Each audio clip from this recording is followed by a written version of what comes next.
out that your pastor ain't all he should be, but you love the Psalms, okay? Let me help you. You love the Psalms. Did you not know that David wrote the Psalms, okay? Just in case you didn't know, David was a righteous man. David took a man's wife and then took the man's life. You know that, and you still read the Psalms. Y'all ain't said it. But when you find out your pastor ain't all that,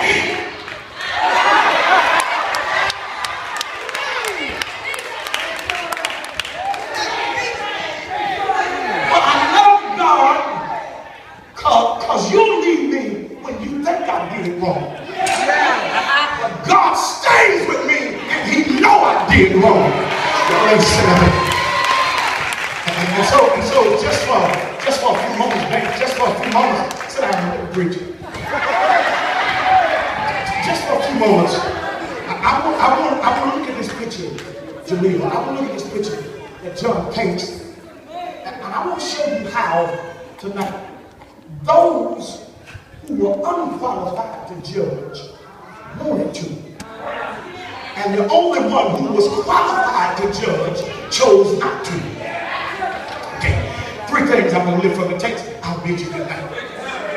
First of all, first thing I see in the text is I see the sinful woman. The church says sinful woman. Now watch this. It was normal, ladies and gentlemen, it was normal for Jesus to get up early in the morning, go down to the temple and start to preach. People all over town get up out of the bed early in the morning and they press their way down to the temple just to hear what this Jesus had to say. And after all, they had never heard a man articulate the scriptures. They had never heard a man extrapolate and pull from the scriptures the thing that he said. So they would wake up their children. They would go to church early in the morning just to hear what Jesus had to say. And you got to understand, on this particular day, something unusual happens. Here it is. The praise team had already sung. The deacons had already prayed. The ushers had already lifted the offering. Now Jesus, master of all preachers, has taken the pulpit. He preaches, and they are amazed. He preaches, and they are amazed. He preaches, and there's goosebumps going up and down the body of the people because they ain't never heard a man preach like this man. Well, what about? He's preaching, and he's preaching, and all of a sudden, here comes some Pharisees, and they bust up in the middle of the service, and they drag this sinful woman in the front of the church and disrupts the whole meeting. First thing I see is her singing. That church says singing. I will walk this out for me. According to the text in verse 3, she's caught in the act of adultery. You gotta see this. She's guilty before God and before men. Ladies and gentlemen, the text says she was caught in the act. In other words, they caught this woman red-handed. They caught her with her pants down. They caught her with her hands in the cookie jar. Mama, this ain't no rumor. This ain't no gossip. It's the real deal. She's guilty and she can't even deny it. Now, it's strange to me. Oh, but it's strange to me because they say they caught her in the act. And that's strange to me because more than likely they were in somebody's house. Okay, it's strange to me because more than likely they were behind closed doors. The blinds were pulled down. There was no cars to be in the yard, and so if they caught this woman, it had to be something they set up in the first place. Y'all ain't saying nothing. No, don't get it twisted. They didn't just happen to see this man going in a woman's house. They didn't just happen to be at the right place at the right time.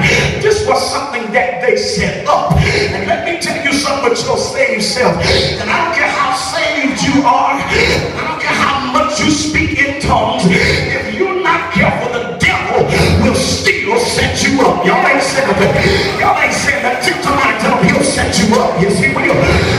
The devil knows just what you like, and he knows just how you like it. And some of y'all get up, you testify about things I used to do, I don't do no more. And it's not because you've been delivered. delivered from it. Some of the stuff either you can't find nobody to do it with you, or you too old to do it anyway. Come on, son of a.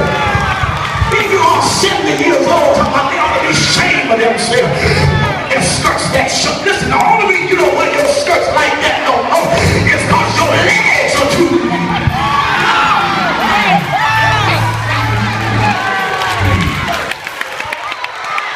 Some of these brothers now that got 70, 80 years old, and some of these young men ought to be ashamed of themselves. But they don't tell you when they were that age, they must have been lying down in heaven.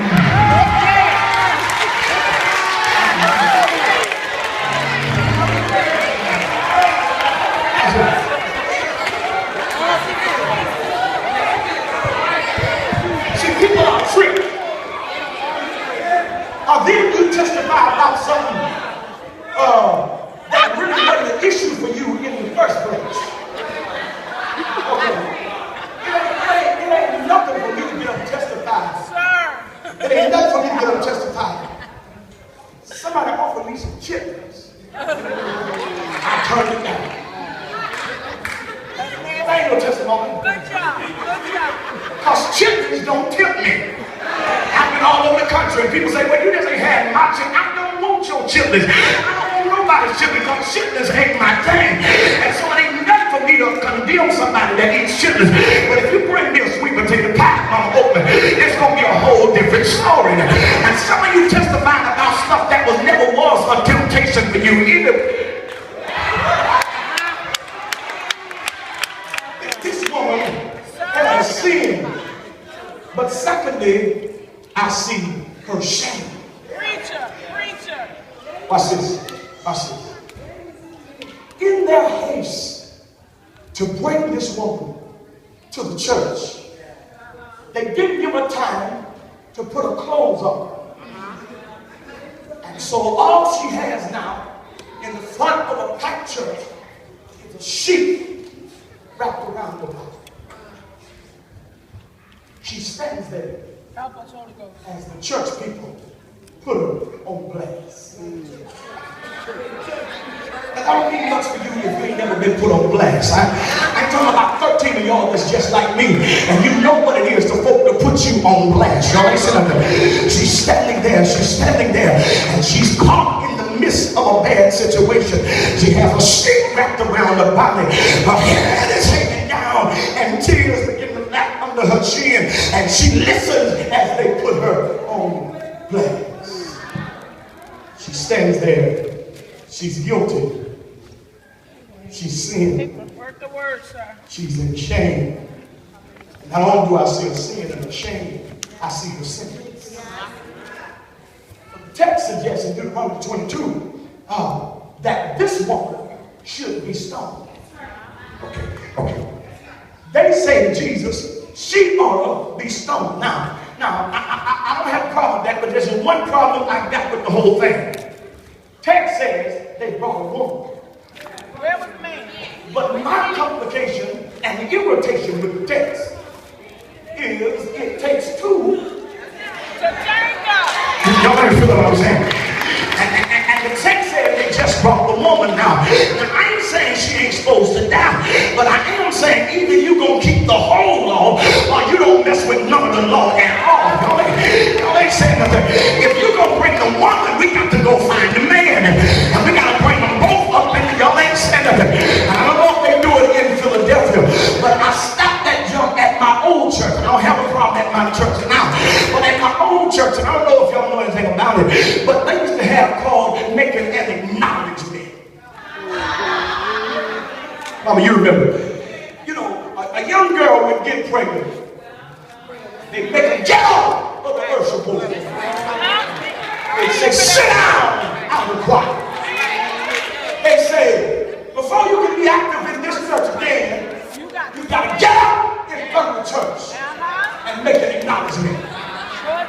All right, I got two problems with that.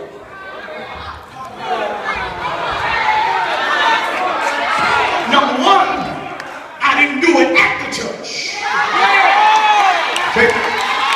Number two, why would I confess some of my junk to you when you got some junk you need to confess to me?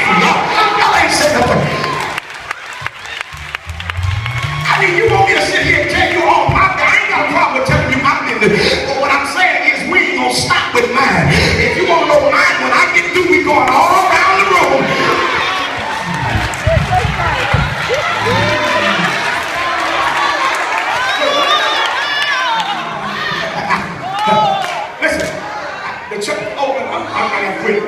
But listen, at the church, I used to pastor a Baptist church down deep